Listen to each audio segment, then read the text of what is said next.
Hello, Retsa101 here, for possibly one of the most controversial orbit drops ever. I'm playing Nights into Dreams, the iconic Saturn game that everybody has heard of, even the people who have never played the Saturn but like games have definitely heard of. I'm just trying to try and get out of the title screen here. Now, as I speak, this game is currently up for election of being the greatest Sega Saturn game of all time on the main page. What page is that, you ask? Well, that's segasaturn.co.uk. If you don't know, if you haven't been there, go have a look. You might like it. Yeah, because every year they run like an election of which games they believe to be the best, and this game is on the verge of winning this year, and you know what? I don't think this game is all that. That's right, that's right. You're probably thinking, what? How could you say such a thing?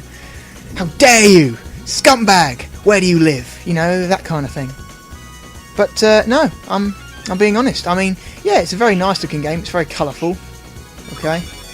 I love the boss fights. The boss fights are supremely original and fun, but it's the main levels that I have my beef with. I mean, you fly to the right, you go through some rings, you fly to the right some more. Sometimes you fly left, I know. But that's all it ever is, 90% of the time. I mean, yeah, some levels do have some interesting additions, you know, that changes the perspective and you take control of like a different shape knights for a couple of seconds, but that's a very small percentage of the game and just doesn't do it for me. So I'm currently playing this game with the 3D pad. It was the analog pad released for the Sega Saturn. It was actually, you know, contrary to what most people believe, the first analog stick pad released ever, you know. I think it beat out the N64's pad by a couple of weeks, you know. So, yeah, you learn something new every day. Sure, Sega probably weren't the first people to come up with the idea of an analog pad, but they were the first people to release it, even if it was only by a couple of weeks. Yeah, I think Nights into Dream was actually the flagship title for the 3D pad. Not many games were released that were compatible with it. You know, and yeah, it works. It's totally an analog stick I'm using right now.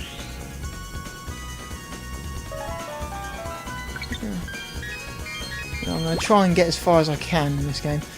The levels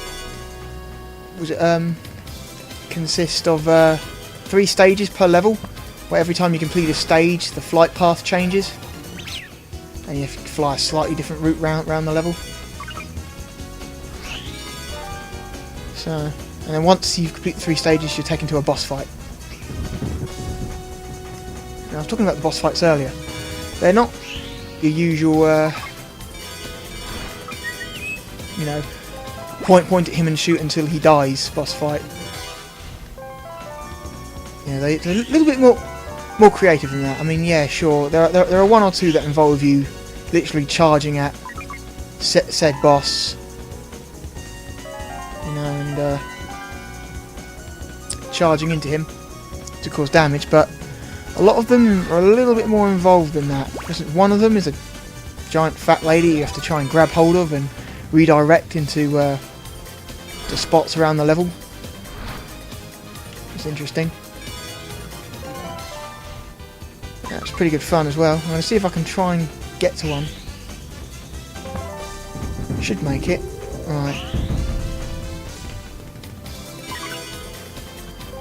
Score is not an issue here, people. I'm playing this as fast as I can. I'm not trying to score loads of points. simply because I'm trying to show you as much of the game as possible. So please excuse me if you think I'm playing badly. Oh, come here, you fools. Right, the way you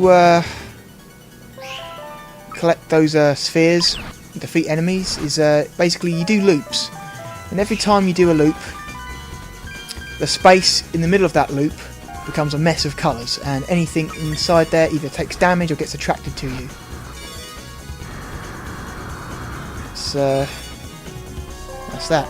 Basically, the whole idea of this game, you have to go around the levels collecting these blue circle things and then deposit them into one of these, which in turn, once you've deposited enough blue circles into one of them, gives you another little circle which you have to take back to the podium at the beginning. If I can try and get there. And I think that's it. Right, boss fight.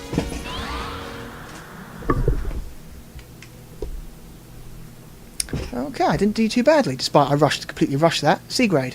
Not terrible. I'll try and show you that. Right, so it's this giant fish monster thing.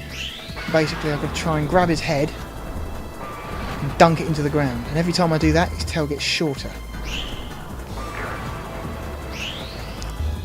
Right, so... keep doing it. Every time I do it, he eventually should completely lose his tail and his ability to regenerate a new head. So he should grow it back. Painfully easy boss fight, even for the first boss. It's a little bit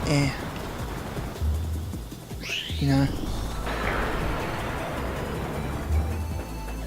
And I think after this we might call it, because I've pretty much shown you everything you need to be shown in this game in order to make up your own mind.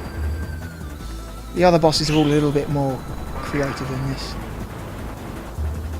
I think that's it. No, one more. Yep, there you go. Right, so that's Nights into Dreams for the Sega Saturn. I don't think it's all that great. You may disagree with me. You're welcome to your own opinion. I will not dispute it. So, that's all for now.